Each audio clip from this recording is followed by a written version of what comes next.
Everyone, this is Divya Tyagi. Welcome back to my channel. तो पिछली video में हमने डाईहाइड्रिक एल्कोहल्स के preparation, method of preparation, introduction और फिजिकल प्रॉपर्टीज़ के बारे में पढ़ लिया था। अब हम पढ़ेंगे उसकी केमिकल प्रॉपर्टीज़ के बारे में। Reaction with PCl5। PCl5 के साथ रिएक्शन मैंने पिछली वीडियो में बता दी थी, फिर बता रही हूँ। इसमें हमने 2 मॉलिक्यूल ऑफ PCl5 इसलिए लिया, इथाइलिन ग्लाइकोल के साथ 2 मॉलिक्यूल ऑफ PCl5 हमने इसलिए लिया क्योंकि जब क्लोरीन OH को रिप्लेस करेगा तो 2 क्लोरीन तो जाके इथाइलिन ग्लाइकोल पे जाके जुड़ जाएंगे, 3 क्लोरीन बच जाएंगे, वो POCl3 पे आके जुड़ जाएंगे। पर हमें इसमें पता है HCl बनेगा, तो HCl कैसे बनाए, इसलिए हमने इसमें 2 मॉलिक्यूल ऑफ PCl5 के लिए, जैसे कि मैंने बता दिया था कि इसमें HCl ज़रूर बनेगा, PCl3 में HCl नहीं बनता, इसलिए बताया था। अब अगर हम इसकी रिएक्शन कराएं विद HBr, अगर रिएक्शन कराएं तो इसमें 2 वाटर के मॉलिक्यूल रिलीज होंगे और इसे हीट करना पड़ेगा। CH2OH bond CH2OH plus HBr के भी 2 मॉलिक्यूल लेंगे, उसे हीट कराएंगे तो वो CH2Br और CH2Br बना देगा और 2 मॉलिक्यूल ऑफ वाटर के अलग निकल जाएंगे। अगर हम इसकी रिएक्शन कराएं एसिटाइल क्लोराइड के साथ, ये पहली रिएक्शन है इसकी सोडियम मेटल के साथ, दूसरी है PCl5 के साथ, तीसरी है HBr के साथ, चौथी है रिएक्शन विद एसिटाइल क्लोराइड के साथ, जो मैं बताऊंगी। एसिटाइल क्लोराइड का जो फॉर्मूला होता है वो होता है CH3COCl। क्लोरीन जो होता है वो ज़्यादा इलेक्ट्रोनेगेटिव होता है और हाइड्रोजन जो होता है वो क्लोरीन से तो बहुत ही कम इलेक्ट्रोनेगेटिव होता है। तो जो HCl है वो दोनों अलग निकल जाएंगे, 2 मॉलिक्यूल ऑफ HCl अलग निकल जाएंगे और ये बाकी ऑक्सीजन है वो दूसरे कार्बन के साथ बॉन्ड बना लेगा। अगर हम इसकी रिएक्शन कराएं एसिटिक एनहाइड्राइड के साथ तो ये बनाएगा 2CH3COOH एसिटिक एसिड। ये थोड़ी सी कॉम्प्लिकेटेड इक्वेशन है, इसे थोड़ा सा समझना पड़ेगा क्योंकि हम इसमें एसिटिक एनहाइड्राइड के 2 मॉलिक्यूल्स ले रहे हैं। 2 मॉलिक्यूल्स लेंगे तभी हमारा 2CH3COOH ये इस तरीके से होगा। अगर हम इसकी रिएक्शन कराएं, reaction number 6, reaction with acetic acid.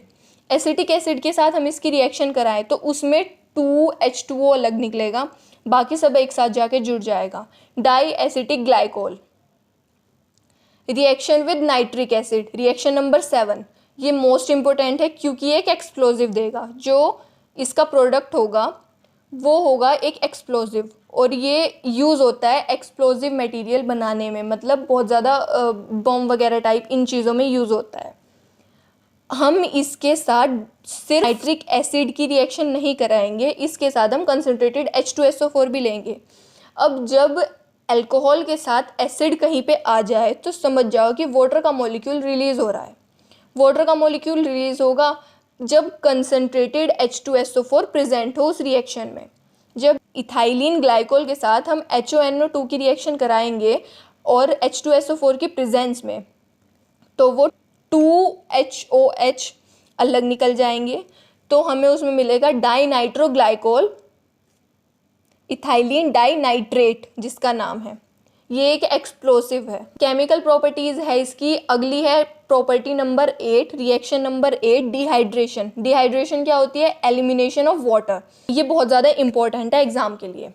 Dehydration और नाइट्रिक एसिड के साथ जो रिएक्शन है वो, और ऑक्सीडेशन, ये तीनों बहुत ज़्यादा इंपॉर्टेंट है एग्जाम के लिए। ये अगर ना भी आए, पूरा का पूरा 7 नंबर में ना आए तो 2-2 नंबर में रिएक्शन आती है। इथाइलिन ग्लाइकोल को अगर हम नॉर्मल हीट करें 500 डिग्री सेल्सियस पे तो वो इथाइलिन ऑक्साइड देगा, इपोक्साइड प्लस वाटर। अगर हम इथाइलिन ग्लाइकोल को कंसनट्रेटेड H2SO4 या फिर H2PO4 के साथ हीट करें, अकेला ना हीट करके इन दोनों में से किसी के साथ हीट करें, तो वो डाईऑक्सेन देगा, डाईऑक्सेन।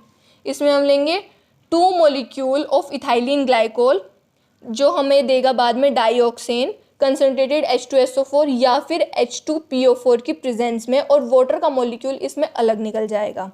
बट अगर इथाइलिन ग्लाइकोल को P2O5 या फिर KHSO4 या एनहाइड्रस ZnCl2 की प्रेजेंस में हम उसे रिएक्शन कराएं उसकी, तो वो देगा हमें एसिटल्डिहाइड। ये अलग अलग एसिड्स के साथ और अलग अलग रिएजेंट के साथ अलग अलग रिएक्शन देगा क्योंकि ये डाईहाइड्रिक एल्कोहल है। और जो ट्राईहाइड्रिक अल्कोहल है वो और भी ज़्यादा रिएक्शन देगा। मैं इसका मैकेनिज़्म इसलिए नहीं समझाऊंगी क्योंकि मैंने इसका मैकेनिज़्म पहले समझाया हुआ है। अल्कोहल्स का मैकेनिज़्म मैंने समझाया हुआ है पहले।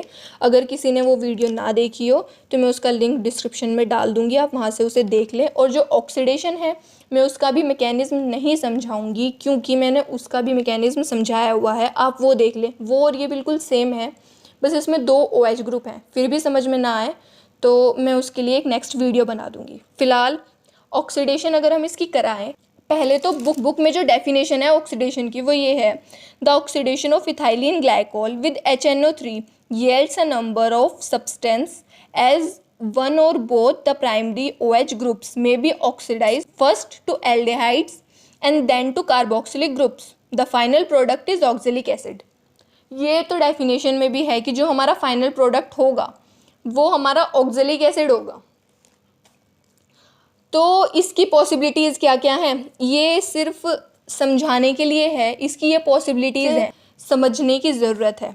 अगर हम इथाइलिन ग्लाइकोल को पहले ऑक्सीडाइज़ कराएं, ये सब ऑक्सीडाइजिंग एजेंट के ऊपर डिपेंड करता है कि ऑक्सीडाइजिंग एजेंट हम कौन सा ले रहे हैं। जैसे कि मैंने उस वीडियो में भी बताया था कि कुछ ऑक्सीडाइजिंग एजेंट जो होते हैं वो डायरेक्ट ही एसिटिक एसिड पे जाके रोकते हैं, बीच में वो एल्डिहाइड्स भी नहीं देते, वो डायरेक्ट ही एसिटिक पे जाके रोकते हैं। और जो कुछ होते हैं कुछ रिएक्शन नहीं देते हैं, कुछ रिएक्शन देते हैं। खैर, इस प्रोसेस में जो भी पहले हो या जो भी बाद में हो, फाइनल प्रोडक्ट जो हमें मिलेगा वो ऑक्जेलिक एसिड मिलेगा अगर हम स्ट्रॉन्ग ऑक्सीडाइजिंग एजेंट यूज़ कर रहे हैं। अगर हम यूज़ करेंगे HiO4 पर आयोडिक एसिड या फिर लेड टेट्रा एसीटेट, अगर हम ये यूज़ करेंगे, ये माइल्ड ऑक्सीडाइजिंग एजेंट होते हैं, इसलिए हमें फॉर्मल्डिहाइड मिलेगा plus H2O, formaldehyde plus H2O। अगर हम इसकी ऑक्सीडेशन कराएं एसिडिक KMnO4 के साथ, बुक में H पॉजिटिव लिखा हुआ है, उसका मतलब ये है कि एसिडिक मीडियम मतलब एसिडिक KMnO4 या फिर एसिडिक K2Cr2O7 ऑक्सीडाइजिंग एजेंट है। ये बुक में डायरेक्ट ही फॉर्मिक एसिड पे जाके रोका हुआ है, बट ये पहले ऑक्सीडाइज होगा फॉर्मल्डिहाइड में, देन फॉर्मिक एसिड में होगा। ये पहले जब ऑक्सीडाइज होते हैं तो ये H2O देते हैं प्लस H2O। जो ऑक्सीडेशन है, ऑक्सीडेशन विद नाइट्रिक एसिड, ये ऑक्सीडेशन जब होगी तो ये पहले तो CHO बॉन्ड CHO देगा प्लस H2O, एंड देन जब ये ऑक्सीडाइज होगा तो ये ऑक्जेलिक एसिड देगा। जैसे कि इसमें 3 अलग अलग चीज़ें हैं, 3 अलग अलग चीज़ों के साथ वो अलग अलग ऑक्सीडाइज हो रहा है। अगर किसी ने ऑक्सीडेशन की वीडियो ना देखी हो तो मैं उसका भी लिंक दे दूँगी, आप वहाँ से देख लेना, क्योंकि वो बेसिक फंडामेंटल्स हैं ऑक्सीडेशन या डिहाइड्रेशन के, वो समझ में आने चाहिए। अगर वो समझ में आ गए तो इनकी बार बार मैकेनिज्म देने की ज़रूरत नहीं पड़ेगी। खैर, अब बात करते हैं हम यूजेस के बारे में। Uses of glycol. Glycol enters in cosmetic preparation. Glycol को हम कॉस्मेटिक की प्रिपरेशंस में भी यूज़ करते हैं।